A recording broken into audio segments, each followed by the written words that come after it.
There once was a boy named Marco who lived in a little village between golden hills, and in the center of the square stood a fountain that nobody could fix. One summer morning, a new girl walked into the village alone. Her name was Lena, and she walked like someone who had already decided she did not need anyone. She stopped in front of the broken fountain. She crouched down, tapped the stone, listened carefully, measured the crack, and her eyes said, "I already know how to fix this." She worked alone, tools from every pocket, measurements taken, plans drawn. Not one wasted movement, not one moment of doubt. The whole village watched from a distance and said nothing. Then the water came, clear and sparkling, filling the old stone basin for the first time in 3 years. Lena packed her tools and walked away before the crowd even gathered. Marco watched her from the edge of the square. He recognized that feeling, the quiet pull that told him something important was standing right in front of him. He had felt it before. He found her at the old village steps, crumbling, dangerous, marked with yellow chalk for years.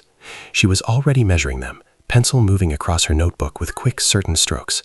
Marco introduced himself. Lena glanced up, nodded once, and returned immediately to her work.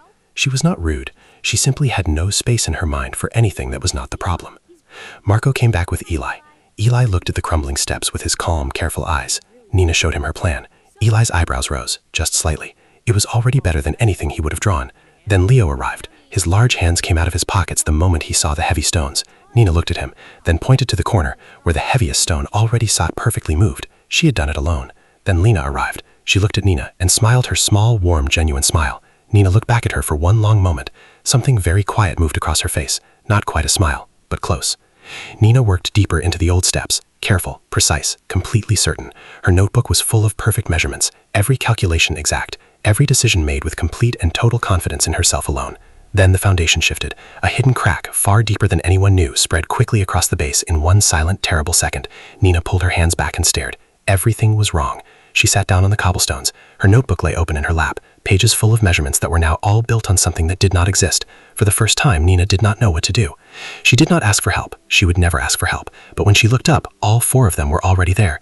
Nobody had called them. They just came, because that is what this group does. Eli crouched at the foundation and ran his fingers along the stone the way he once tested river pebbles. His eyes moved slowly with total precision. Lena watched him, and for the first time she watched carefully. Leo crouched beside the heaviest stone. His large hands hovered over it with the same extraordinary gentleness he once gave to a tiny hedgehog. Lena had never seen anyone handle something that heavy that carefully before.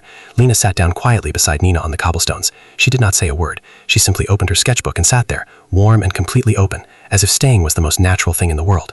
Lena looked from face to face, Eli calculating, Leo gentle, Lena open, Marco believing in all of them with his quiet, warm smile, and something moved inside her that she had never felt before, the very beginning of trust.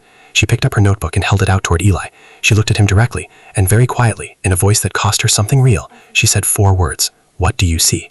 Together they worked, Lena directing with calm, precise hands, Eli mapping every section with chalk and string, Leo placing the heaviest stones with extraordinary gentleness, Marco running between them all, Lena sketching every moment so none of it would be forgotten. When it was finished, the steps were beautiful, strong and perfectly level, better than anything that had been there before, better than Lena's plan alone, better than any of them could have built without the others. The village gathered and went quiet. Old hands touched the smooth new stone. Children ran up and down the steps laughing, and Lena stood at the edge of the group watching, and did not walk away. Marco stepped quietly beside her. Lena did not move away. She stayed, beside him, beside all of them, and for the first time in a very long time, she was exactly where she was supposed to be. Independence is a strength, but there is a courage harder than doing everything alone, and that is trusting someone enough to say, "What do you see?"